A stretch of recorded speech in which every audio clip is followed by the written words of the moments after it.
This is the Gatekeepers Podcast with Billy Grove. Billy is an innovative leader in the industry and loves teaching how to build quality fence. So sit down, grab a cold beverage, and get ready to talk about fence. Today's show is sponsored by Mr. Fence Academy. If you're looking to hit the next level in your fence company, check out Mr. Fence Academy. And now, live from the Mr. Fence Academy studios, here's your host, Billy Grove.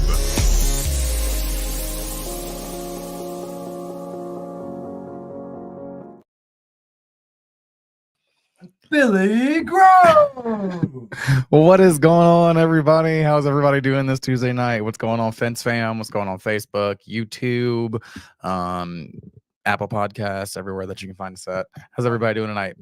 What is up? We're good. What is up, everyone? Corey Gentry, Billy Grove, the Gatekeepers Podcast, Gentry Farmhouse, and the Mr. Fence Academy coming to you live from our studios right here in Pensacola, Florida. Having fun tonight. Gonna do another live Q&A. So questions, answers, wherever you got fencing related, fencing non-related, as best as possible. Bring us your questions, bring us your answer. We do have a guest planned for next week, but we had so much fun on the Q&A last week. We're gonna do this again. And man, just kind of spitball it, do some freestyling questions and kind of go from there and see what we can make turn up. What you got, Billy? Heck yeah, man. How was your week this past week? I am learning the ins and outs of being a baseball dad now. Yeah. That's a whole new clique and lifestyle with all those people there. However, I think I found a way that we can make it profitable. So. Yeah, man, it's a whole new baseball's different than all the rest of them too, because there's way more clicks than there is in soccer and all that stuff that I'm used to. Like I said, this is our first year with any of the kids really getting into stuff. You know, my oldest did some t-ball many years ago when he was 5 or 6, but he only played a season or so. But now it's my older twins, one Latham, he's wanting to play now, and so he's doing the baseball thing. Liam's wanting to do football later in the year, and so learning to juggle all that's definitely it's getting more fun along with everything else. But how about you, man? How was your weekend? I know we had a good dinner. What was it, Thursday, Friday night last week? We went to dinner Thursday night. Thursday night. Yeah. We went to dinner with Sean King. We went to dinner with Chris Steele, Jordan Hunt, Chris Steele's wife, Kaylee, my wife, Amanda, Corey's wife, Mariah.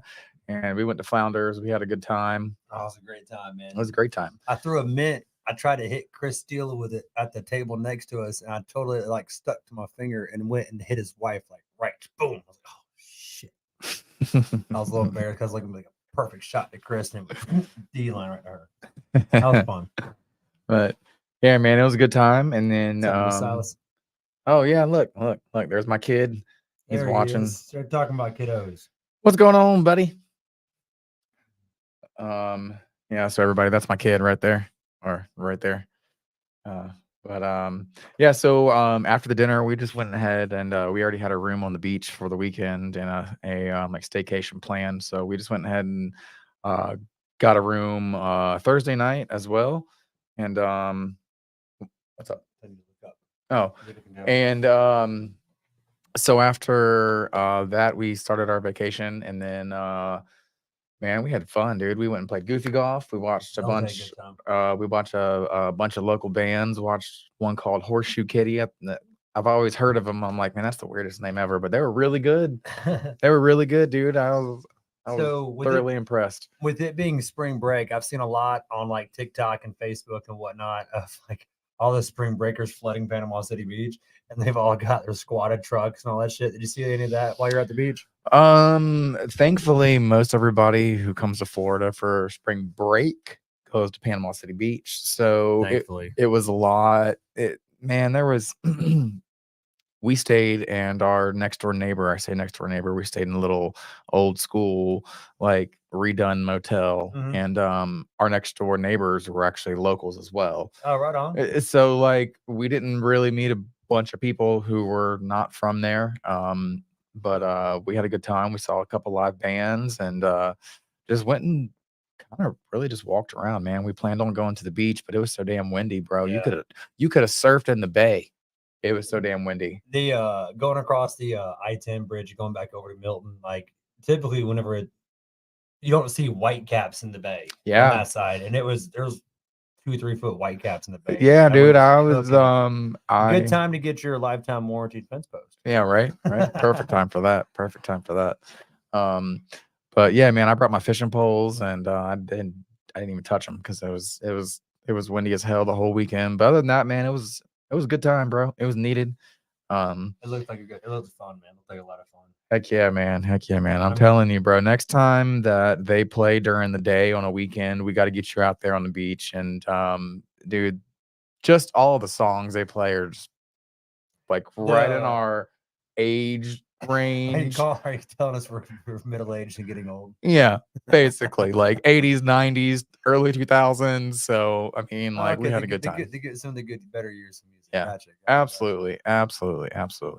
Well, let's start this Q&A off, man. I don't have any questions popped up just yet, but I think we're going to start this off talking about a little bit of fence staining, pre-staining, washing, prep work, all that stuff. We don't have to do a whole episode about staining. I really don't want to, but we can definitely hit on it for the first little bit. Let's see, man. What do you prefer staining? Do you pre-stain or do you like to stain afterwards? What's your favorite? I think I like to pre-stain, to be honest with you. Yeah. It takes all of the liability out of it, and yeah, it takes a whole lot less stain as well. It does. You do save quite a bit. And not just that, like every part of all the boards are stained instead of just the faces or, bottoms, tops, or where like the 2x4s are for the pickets, and then for the posts where the 2x4s are as well. I like it. I also, one of my cons about it is the warping issue of pre-staining. Yeah. So you think that's proper moisture content levels? Because the proper moisture content level of wood is 12.9%. I don't know. Honestly, I think it's just the pine boards. Yeah. To be completely honest with you, because say for instance, I rebanded all those 2x4s that had been sitting in the shop for a week and a half now. Mm-hmm. Almost none of them were warped. I guarantee you, if we had stained them and they had been set out like to dry, they would be bowing up and warping because they've been dried out. Now they have a bunch of moisture back in them, and they're going to be dried back out. So there's pros and cons in my book for it. Obviously you have a whole lot more liability when you go out there and you stain after the fact. Tell me about it. We've all been there and made mistakes. Yeah, absolutely. But I'm with you. I like the pre-staining a lot better just because you do get that 360 surface. When you pre-stain, you can also add additives into it, like citronella additive and stuff like that, to where you can get more of an insect defense. For instance, wood-bearing style insects, carpenter bees, carpenter ants, termites, things of that nature. Whenever you add that citronella additive into the stain, it helps keep those insects away from it. It also helps fleas, ticks, mosquitoes, stuff like that. Yeah, smells really good too. And you're not gonna have mosquitoes on you during that build. I promise you that. Not at all, man. It's some cool stuff, but yeah, no, I like I really do like the pre-staining. I think if we got our personal processes and procedures better on that one, like almost like instant banding after they got done dripping.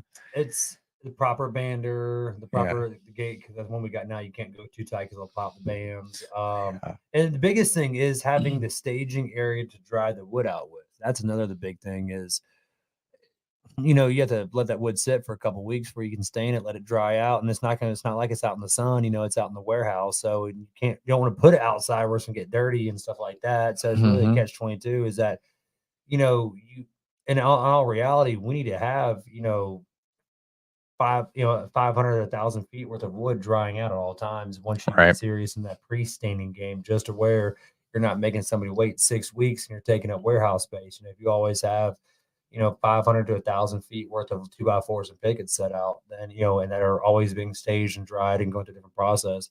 That's definitely one of the ways to go about doing it, is having it where it's staged, where you have X amount of hundreds of feet that are always on standby, you pull out this 200, you add another 200 to it, to the back end of it, put it in a cycle and rotation. For accurate pre-standing, get that moisture content low, especially down here in the south where it seems like it takes forever, man. That's something we need to talk about is once we get back in the pre-standing again is staging. Yeah, and I also want to get a hold of Josh Rand and figure out how his heater trick worked. See if it warped the boards all. Heater trick? He had like a propane like jet heater. I've thought about something like that where you could, but it was kind of like in a centralized location, and like all of the boards were like 5-6 feet away. So it was in like a centralized location, so it wasn't just blowing on one stack. Okay. So I kind of want to see about that, and then also I do think, and guys, if you guys have for pre-sanding and you do this as well, please chime in. Absolutely.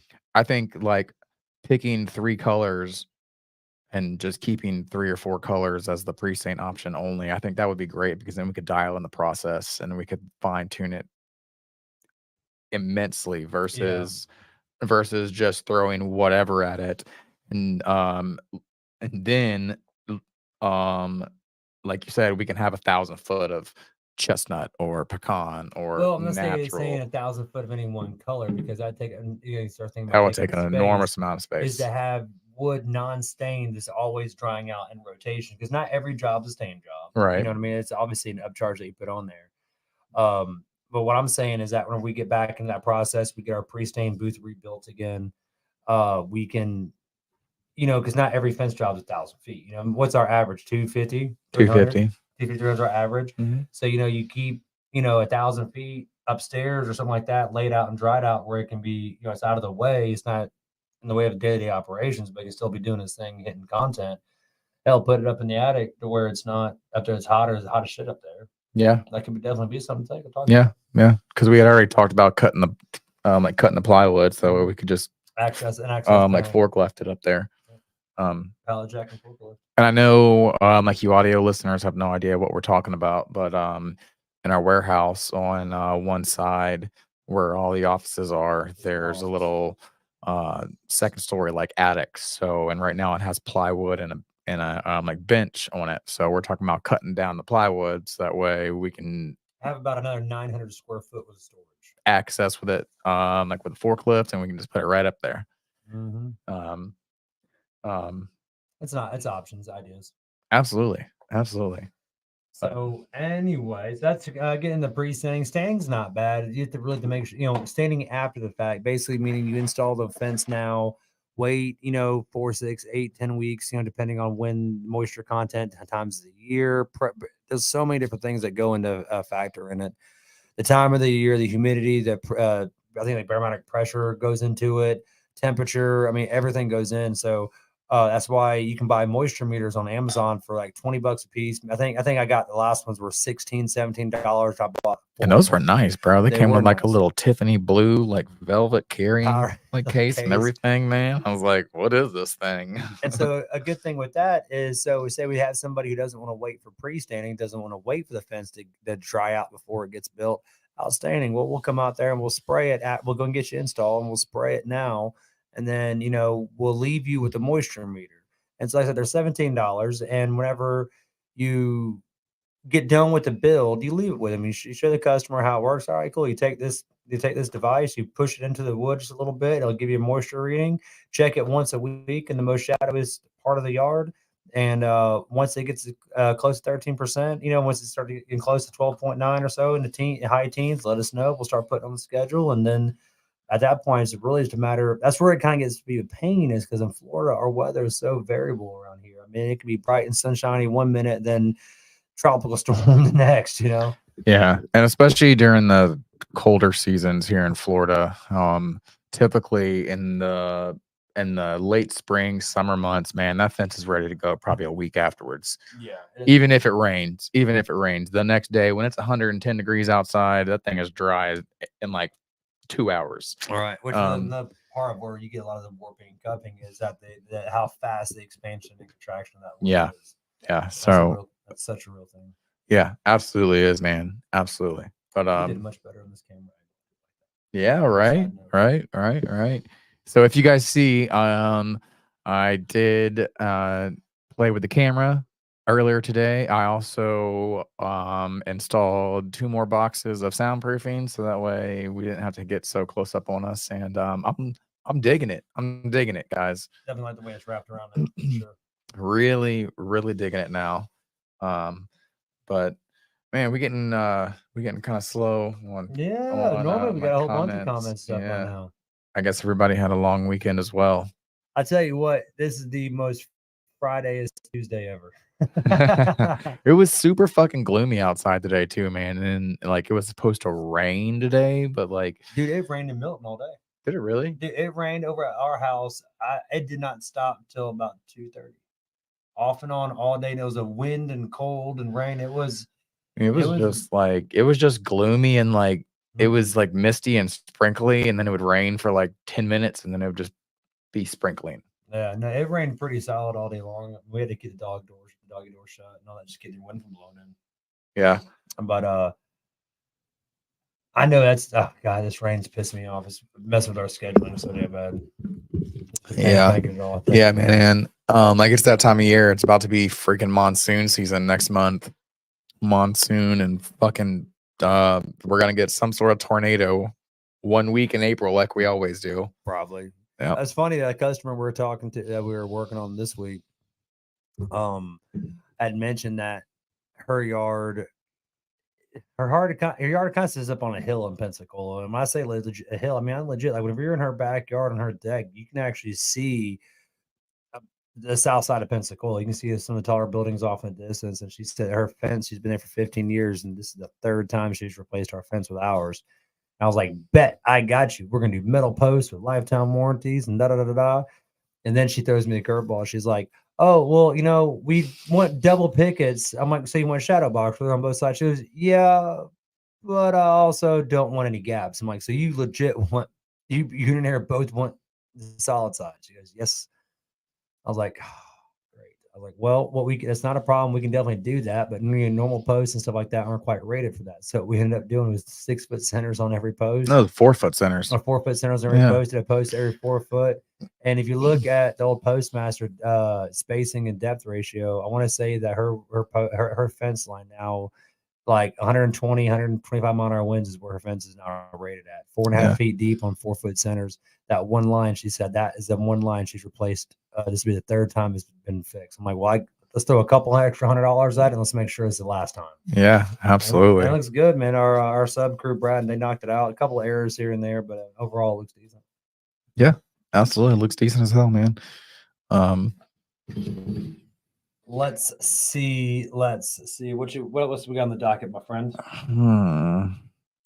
Let's see. I know Sean just got done doing a training in Denver today. Did you see that? Did you see the blowout he had on the interstate? Both tires? No. He made a whole TikTok about it. No, I didn't see it. He made a long ass TikTok about it. Yeah, they had a double blowout on the enclosed trailer. Oh man. Man. They're on the side of the road doing I'm telling you, it like mutilated the rim. There was nothing left of that rim. Nothing, non-salvageable, either one of them. Oh wow. But I did see the training event. They had a bull, a Titan, and a Hammer in line, and they're all driving. Because I was scrolling through here, like, fuck, it sounded like machine gun fire. Yeah. I'm looking, it's damn Sean King post, and they got like 3 or 4 drivers lined up. I guess they're racing to see which one was fastest. Yeah, dude, that looked like some freaking solid ground. It looked like the bull was working. Did you hear what they were building? Mm-mm. They were building a freaking chicken coop. Shut up. A Kings Plus chicken coop. Dude, I don't want to do. We built a Kings Plus retaining wall. Yeah. That few issues, but overall it didn't turn out bad. Yeah. First time building it. We ran into some dumb shit, but it was what it was. We did that. We did a whole bunch of field and farm fencing Kings Plus with the box. We've done a couple of those. Like, shit, why not build a chicken coop? I mean, it's probably gonna be a little overpriced chicken coop, but I bet you it ain't gonna go nowhere. Yeah, right. Right. And bro, we had a good idea the other day, man. We're gonna hold that on wraps for a little bit longer. Dude. Yes. Oh, dude, I think that's a good one, bro. I was thinking about it earlier. I was at practice today. We had practice 4:30 to 5, whatever. I was at ball practice before we came here. And I was looking at it and I was hitting up the coaches like, hey, what do you think about this? What do you think about that? What do you think those would go for? He goes, oh yeah, there's a market for it. I'm like, really? So not saying, I'm just saying if you see a problem and you can offer a solution, you should get paid for your solution. Absolutely. And that is how you make that's how you make money. You find a demand and you create the supply. Absolutely. And I see a demand I don't think many people are seeing right now. I think it's gonna be awesome. We just gotta put it together. Right. I was actually gonna work on it last night and I realized I left my iPad here. Yeah, you did. I got here today and I was like, oh man, Corey's iPad's here. Yeah, I normally don't go without arm reach of that fucking thing. But hey guys, do us a favor real quick. Go to gatekeeperpodcast.com, hit the like, subscribe button. There's also every single way to follow and listen to us on that link right there. And you can just follow it and it'll give you our merch store. It'll give you every way to listen, to view to us. It'll be very helpful. Also, if you would like to be a part of the FWA, free membership still. There's that. Messed up. What's that? I think Brian's gonna kick my ass on this one, but I don't think I'm an FWA member. I thought I was, but I think I just stole one of your stickers one time. Yeah, you absolutely did. And oh, you're getting called on both phones. That's just because it's Facebook. That's the twins' mom. She wants to talk to him. Okay. Can you excuse me for a second? Yeah, absolutely. Do your thing. I'll be right back. Do your thing. So while he's going to go deliver the twins their mama on the phone, man, he brought in a projector and a PlayStation and set it up in the playroom office, man. And I gotta say, that thing is pretty cool, dude. I walked in and I was like, Liam Latham, what's up? I was like, oh, whoa, y'all are playing Monster Trucks too? That looks cool as shit, man. Had the whole wall like the size of this back wall. And so that's one of our plans, is to have a kids playroom in the showroom whenever we get all done, which I have one wall of trim left to do and all the doors and painting's done. And then we already have an idea for all of the displays and everything like that. Corey had a bomb ass idea for that, but that will be coming soon. Look forward to that.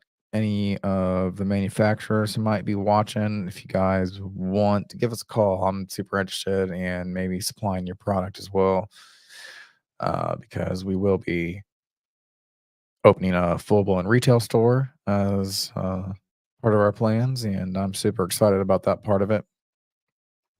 I've just been stocking away extra hinges and stuff like that. Every time we buy a box, we just buy two. So but anybody who has any comments or questions, feel free, jump on in, tell us where you're from. Shoot.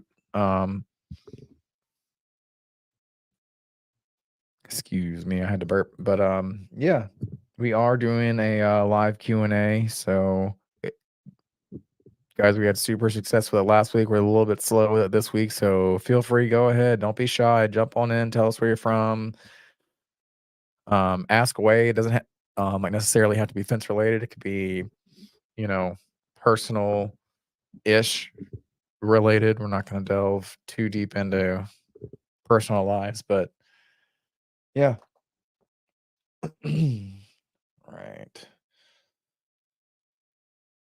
We also do have, let's see, the Southwest automated ticker right here. Oh.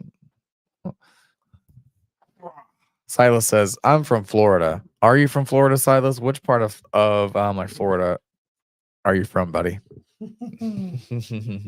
Oh, Fence fam, come on. We have a bunch of viewers. Where's the questions at today? Yeah, man. Just ask away, guys. It doesn't have to be fence related. Well, on a side note, we had a productive day the other day. We there we go. We built a new office table today. That turned out pretty badass. Yeah. Billy got a lot of painting done. We got that absolutely new, office table done. That was pretty cool. Burn and do some stain on it. That looked nice. What's that? What's the most common fence? What was that one?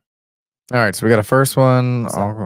I'll hit that. It says, Jeff Sorensen says, what made y'all want or decide to do a podcast? That would be me. This man right here. So That's funny. basically, it got to a point to where I was sitting outside. Shit, like I'll tell the backstory. We have a front yard spaced 4-foot scalloped fence, and me and my wife really like to sit outside and just shoot the shit and do whatever during the spring and the summer months. And it got to the point to where it was on Saturdays. I was answering Facebook messages from people that I had no idea who they were.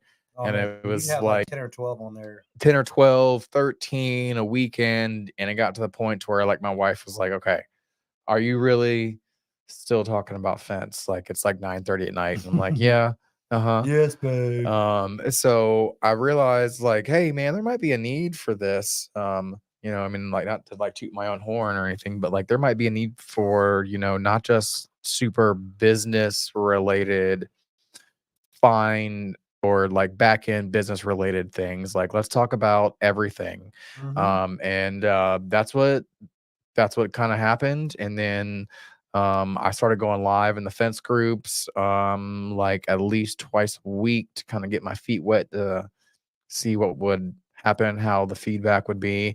It was kind of normal, got some good, got some bad, didn't hurt my feelings, did not hurt my feelings, like whatever it was. Yeah. And then 22 episodes later, here we are 22 episodes later, and that's just how it started. Good question. I got to jump in on episode 12 or so, 12 or 13. It was like 13 or something like that. Something like that. I was given the opportunity to step up, and then I came on board, about then, and we've been rocking it out ever since. Yeah.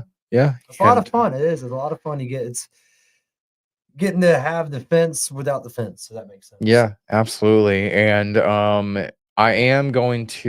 we are coming up on the end of season 1, and I'm going to do the seasons. We're going to have 2 seasons a year. So it's going to be like 26 weeks a season. So for season 2, I did already go over a reformat of how we're going to do things. And new intro.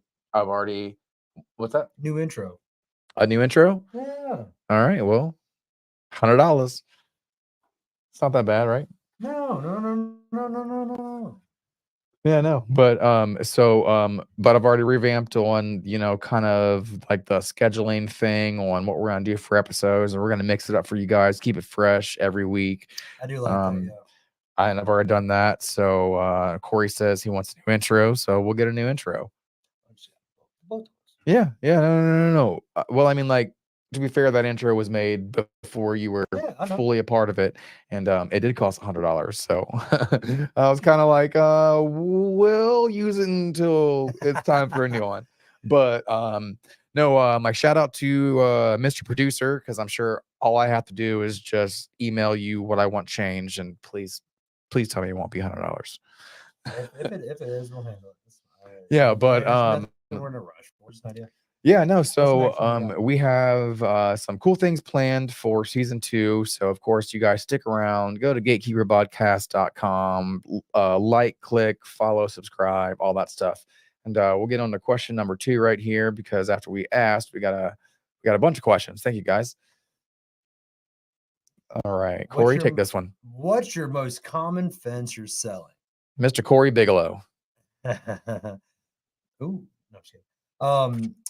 We sell a lot of your standard 6-foot wooden privacy fence. We still get a lot of that, but we pretty much only sell on Postmasters nowadays. We don't even we steer away from concrete. Honestly, I'm like, if you're going to make us do concrete, we're going to charge you more.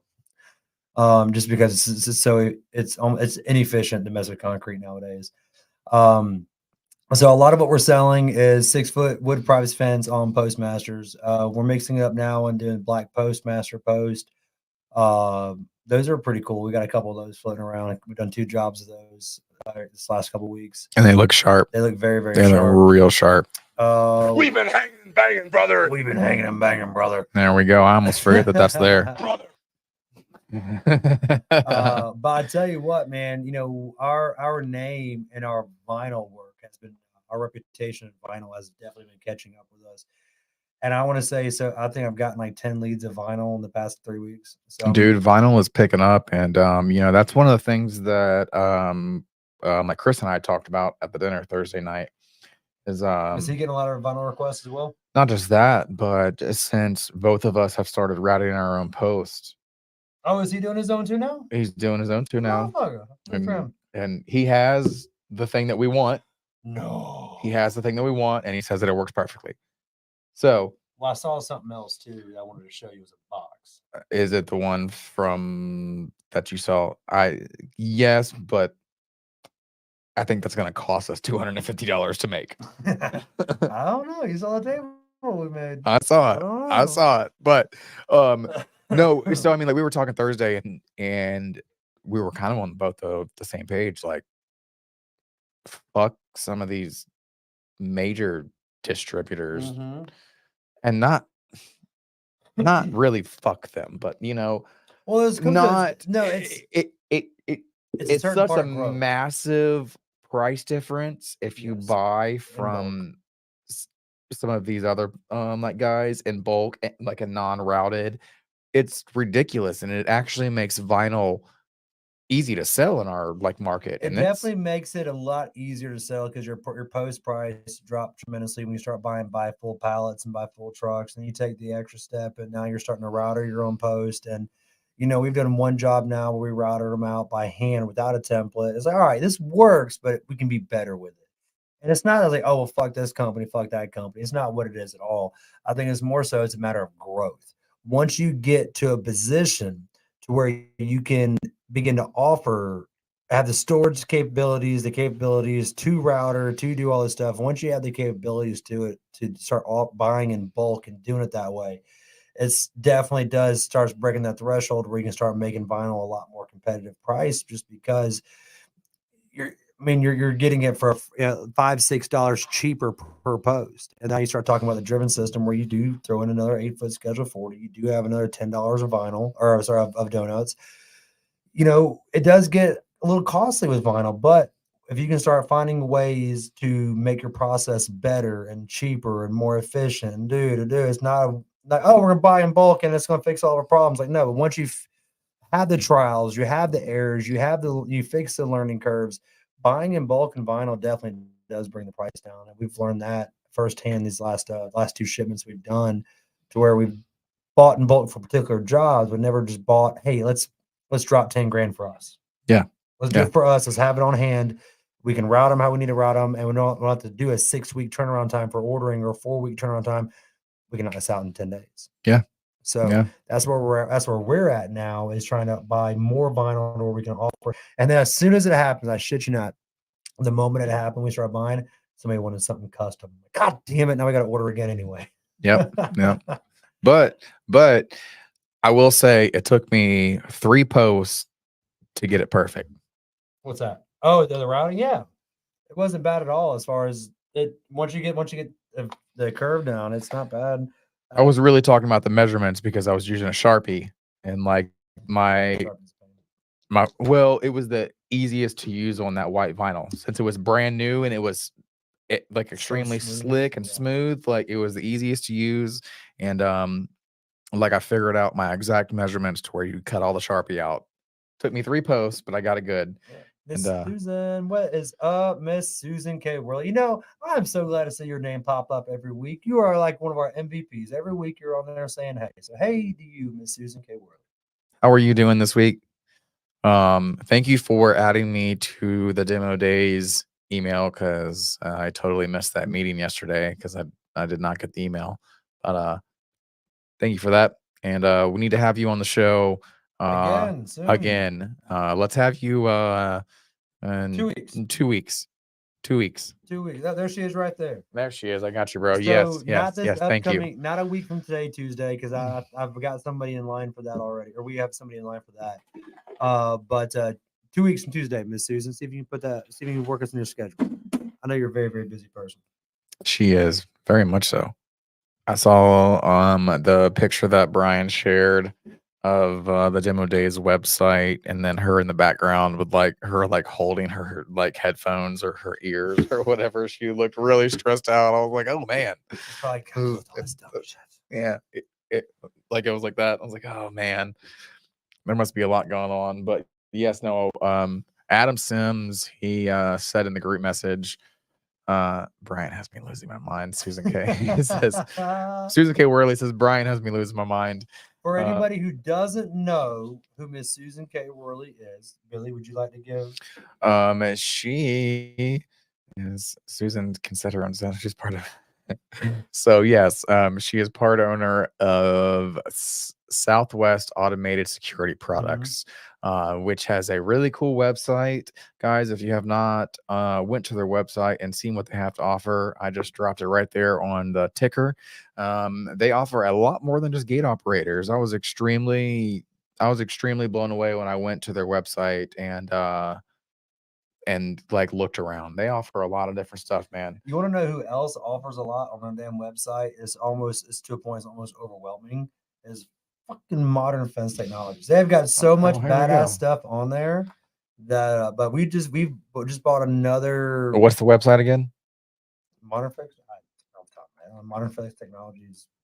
Here, I'll just pull it up on my phone. You keep going. Selection of hinges, latches. They got their spring-loaded latches are really nice. They're kind of low profile. You don't have to go quite as big of your gaps on your gate openings. So you have a little bit more room to move around that. They're spring-loaded, so there's no bounce back. Once that gate shuts, it shuts. It cannot bounce back open. Their hinges are totally adjustable. So if for some reason you get one that sags or something doesn't quite set right, you can always go back and play with some adjustment bolts and make it happen with that. So a lot of different cool. We experimented with some adjustable strap hinges. That was the first time we did that the other week. Those turned out really, really nice, especially for some of the bigger gates. And what I like about those hinges is that they're like L-shaped on both sides, so they cover both sides of both the front and the inside of the metal frame, then also the front and the inside of the metal post also. So it doesn't want to have that inside give. I think it's called the Volcom effect, where it wants to pull down. So you don't have none of that. And if you do have any issues where you need to make adjustments, you can just simply adjust some bolts. We actually had an incident a couple of weeks ago where a subcontractor couldn't finish a job and they were out of state and they left and like, hey, everything's done but the gate. We broke a hinge. You have to do that yourself. I'm like, son of a bitch. So it was a Friday. I contacted the customer. I was like, hey, man, I cannot come out there Saturday, but I'll come out there Sunday and I'll fix it up for you, man.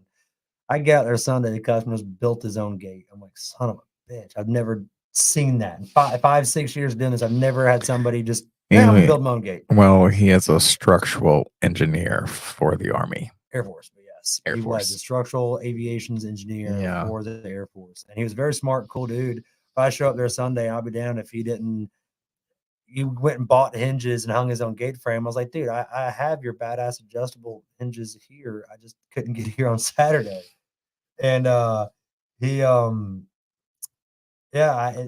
thanks God those hinges. I was able to swap out the ones that he did one at a time, do some work with some 2x4s and whatnot. I was able to flare out what he did and make it work and look presentable and look the right way. So those adjustable hinges is where it's at. You can totally up, down, left, up, down. You can walk the gates over, do what you got to do with them. I like that a lot. So if you need good hinges, we are not getting any kind of a kickback or anything. No, not at all. This is just straight Modern Fence Technologies from one fence group to another fence group. Yeah. Though if you're still using the old school butterfly hinges, the old school latch, the old school strap latches, that they come those tiny little rinky-dink bolts.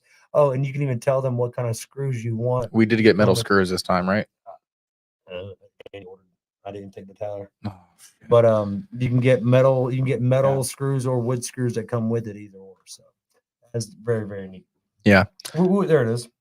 There we go. Yep. So I have it roll on the ticker as well. There, Miss Susan K. She says Corey Bigelow on part something. Laugh out loud. Corey Bigelow on part something. Yeah. It's EY. You okay? Oh yeah, man.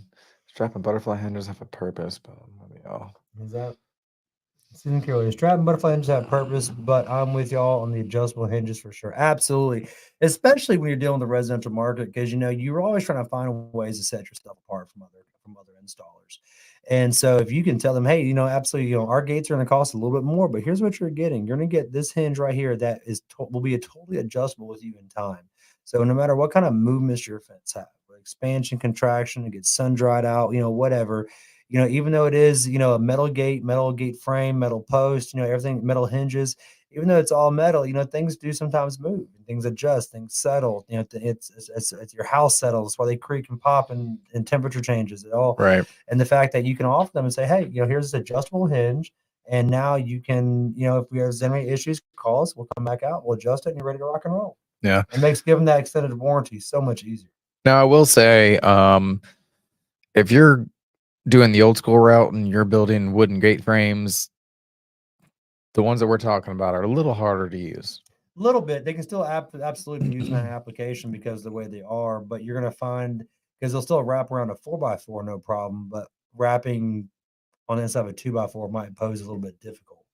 But they have so many different styles of hinges on that website. Like I said, we're not a plug for them. We're not getting no kickbacks. It's just honestly a good we love using them. We love using them here.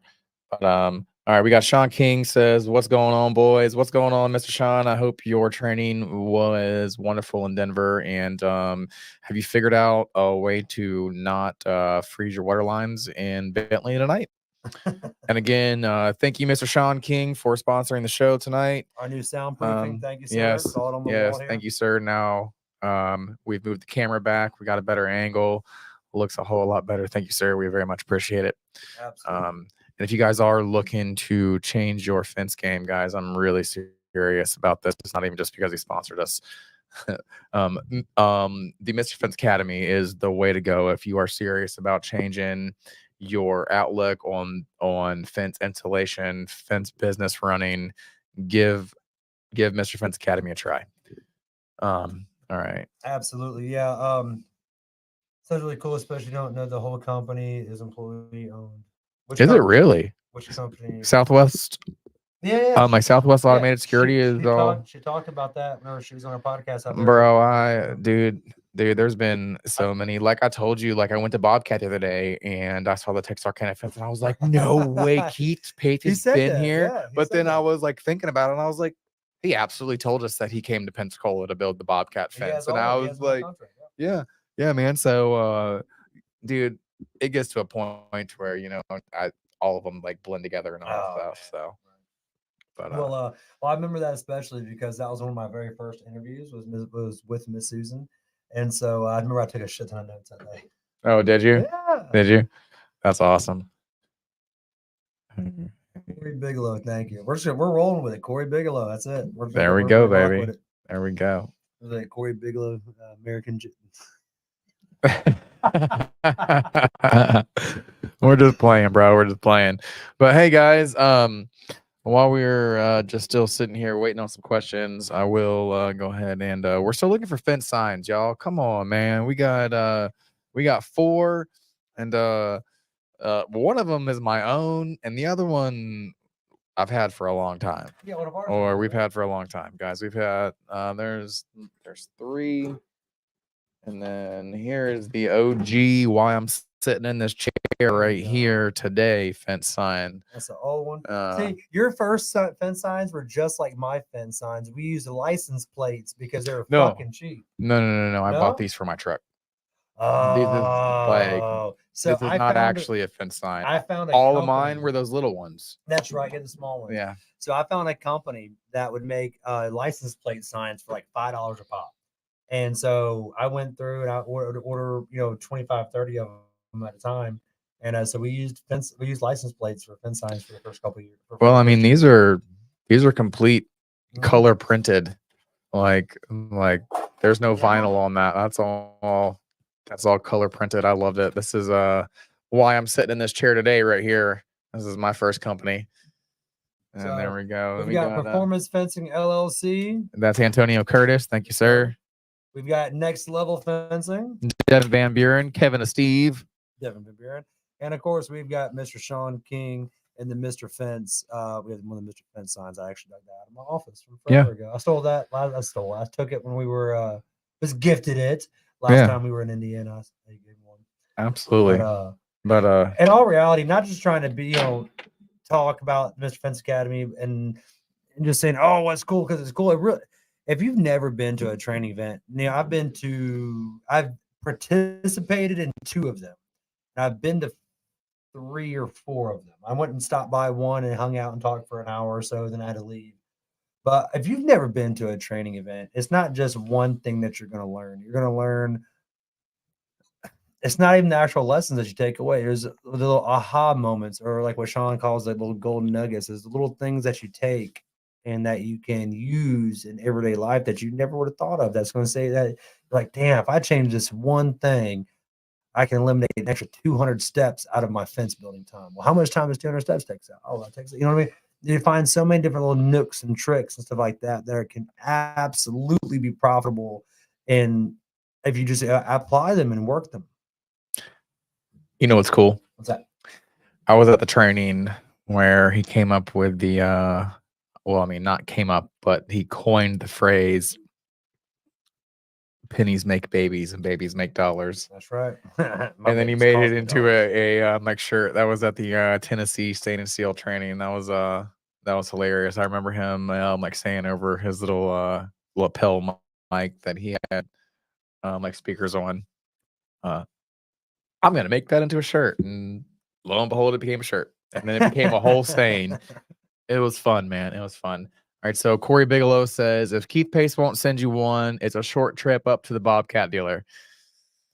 My ass is so stupid. I didn't realize his last name was Bigelow until just then. I thought she was talking shit. I thought she was making fun of my name. That's why I said that a minute ago.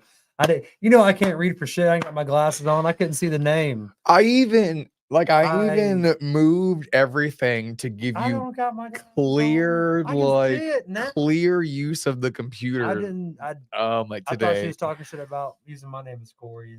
So guys, we had a rain day today, That's funny. and My bad, Corey. I was on the way to the shop. Corey says, I'm not in a rush to get to the shop. And I said, well, me neither, but I was already on the way, and I was like, turn around, go back home. Dude. And I went back home because it was pouring at this time. I mean, slap pouring rain, even with my windshield like wipers on high, I could barely see. It was horrible. So I turned around. I got right back in bed with my fresh work clothes on and all, and I'm sure my wife was not very happy about it, but I was like, I'm going to lay right here like until she has to get up for work. And then I'm going to get up. And that's what I did. And then like Corey texted me later, and he was like, dude, honestly, I think I'm just going to take the day off. Take the day and just spend the day with the kids because it is spring break. Mm-hmm. And I was feeling the same thing because I didn't get to see Silas because we took our vacation this weekend. And then, like I said, like his oldest cousin is coming into town, and he wanted to spend time with them. And I only had like a 5-hour window. And I was like, all right. So we did that, and I came up here and I put the rest of the soundproofing on. I moved around some of the settings for the Rodecaster and the computer. That way the computer was an easy grasp of both of us. You guys can't see the computer, and but it's there. It's right here. But no, guys, I did do a lot of work in like here today. It was hot as shit in here today for some reason. It was cold as hell outside. But I guess we have really good insulated walls in this place because the AC didn't kick on once. We yeah, man. Like I said, I got up this morning with the kids, and I was like, and it was pouring rain. I'm like, I'm not about to get in a rush to get all these kids loaded up, drop 2 off at the sitter, then go to the office and and deal with that. Pay the sitter, and then go back to Milton, drop Cole off because Cole was having an overnight stay, but he didn't want to go over there till the afternoon. So I was gonna put me 2 trips to North Milton, and with the rain, and with ball practice at 4:30. I'm like, I'm not wasting the fucking gas today. I'm gonna stay home. I hung out with the kids, watched some movies. Baby went to bed at around 11. I answered emails, sent some stuff off, made sure we had, we had got our job situated for the next couple of weeks, and then I was like, I'm gonna go back and watch some more TV. We had a lazy day today until we had to go to ball practice. Heck yeah, man. It was nice. Needed. Very much needed. But Well, you know what? I'm gonna go ahead and cut this thing short, man, because it seems like we have some not as many A little people. bit of a slow night, A little tonight, bit but of you a know slow what? night tonight, but you know what, guys? That's okay because that I'm having a slow happens, night. and I'm with it for the most part. But guys, hey, catch us back here. We have a wonderful guest that we're gonna have on next week. Part of the Color Max Color Bond thing in America. We're very much looking forward to that. It's And tentative. It's tentative. It's yeah. not locked in, but it's tentative right now. It's not locked in Yep. yet, but we're looking forward to that. So yeah, guys, stick around, check us out. Always, as always, go to gatekeeperpodcast.com, give us a like, a follow, a subscribe. And other than that, guys, we will see y'all Next Tuesday. and there we go, 7:15 p.m. baby. All right, ladies and gentlemen. Thank you so much. Keep it right. Keep it tight. Keep it straight. Fencing. Let's go, baby.